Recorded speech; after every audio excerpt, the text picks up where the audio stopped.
Nous sommes ici au musée des arts islamiques. Au musée des arts islamiques, il y a des pièces d'archives, des vestiges qui vont nous permettre de mieux comprendre comment était Alger avant la colonisation. Aujourd'hui, tout le monde connaît la place des Martyrs, mais la place des Martyrs, au départ, ne s'appelait pas la place des Martyrs et ne se ressemblait pas à ce qu'elle était aujourd'hui. Il faut savoir qu'il y avait là-bas un palais qui est le palais La Djenina, dans lequel vivaient les émirs. Et ce palais, lorsque les Français ont colonisé l'Algérie, ils l'ont détruit afin de transformer la place en faisant une place d'armes où les soldats et les militaires pouvaient se regrouper. Et donc, de ce palais, il nous reste quelques vestiges, comme par exemple les inscriptions qu'il y avait sur la porte de la Djenina. Donc ça c'est on va dire un vestige du palais qui aujourd'hui a été détruit. Mais on a également quelque chose de très intéressant. Regardez cette porte ici. Il faut savoir que à côté de la place des Martyrs, il y a ce qu'on appelle la mosquée de Ketchaoua.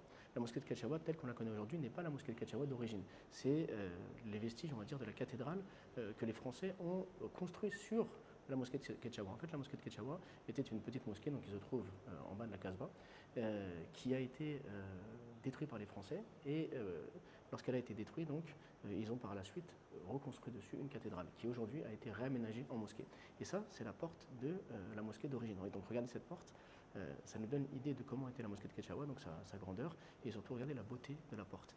Alors le tableau qui est à côté nous montre comment était la mosquée de Ketchaoua à l'époque, avant qu'elle se détruise, transformée en cathédrale, et aujourd'hui donc elle est redevenue une mosquée, mais sur on va dire, les vestiges de la cathédrale qui est de style byzantin et donc qui n'a plus rien à voir avec la mosquée d'origine. Donc ici, au musée des arts islamiques, on peut voir la porte qui témoigne donc de la mosquée de Ketchaoua à l'époque telle qu'elle était, mais également donc, cette plaque donc, du palais Djenina qui est aujourd'hui complètement disparue.